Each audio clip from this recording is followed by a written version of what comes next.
Mukunda Jewellers first ever factory outlet. BA 2 to 12% charges with zero making charges low. Return on sale with zero making charges. CM Revanth Reddy మరో shocking నిర్ణయం. ఆ ఇళ్లకు ఇక సమస్యే.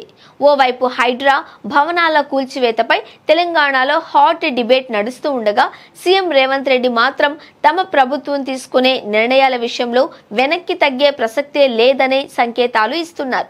తాజాగా ఆయన ఇళ్లకు సంబంధించి మరో షాకింగ్ కామెంట్ చేశారు. ఇంకుడు గుంతలు నిర్మించని ఇళ్లకు పర్మిషన్ ఇచ్చేది లేదు అని స్పష్టం చేశారు. దీంతో హైదరాబాద్ సిటీలో ఎన్ని ఇళ్లకు ఇంకుడు గుంతలున్నాయి, ఎన్ని ఇళ్లకు లేవు అనే చర్చ జరుగుతోంది.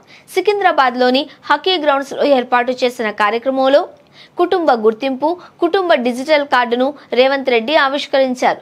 ఈ సందర్భంగా మాట్లాడుతూ ఆయన హైదరాబాద్లో ఒకప్పుడు 200 ఫీట్ల లోపే బోర్ పడేది, ఇప్పుడు 1200 ఫీట్లు వేసినా లాభం ఉండట్లేదు.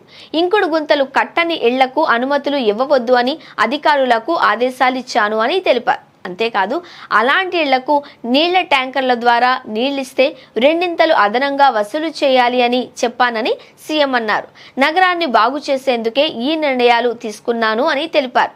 ఇది కొత్త చర్చకు దారితీస్తోంది. ఎందుకంటే సిటీలో చాలా అపార్ట్మెంట్లకు ఇంకుడు గుంతలు లేవు, వాణిజ్య సముదాయాలు కూడా లేవు. అవే కాదు సెల్లార్లు లేవు, ఫైర్ నియంత్రణలు లేవు. ఇలా చాలా భవనాలు రూల్స్ కు విరుద్ధంగా ఉన్నాయి. మరి అలాంటి నిర్మాణాలకు అధికారులు ఎలా అనుమతులు ఇచ్చారు అన్నది ప్రశ్నగా మారుతోంది.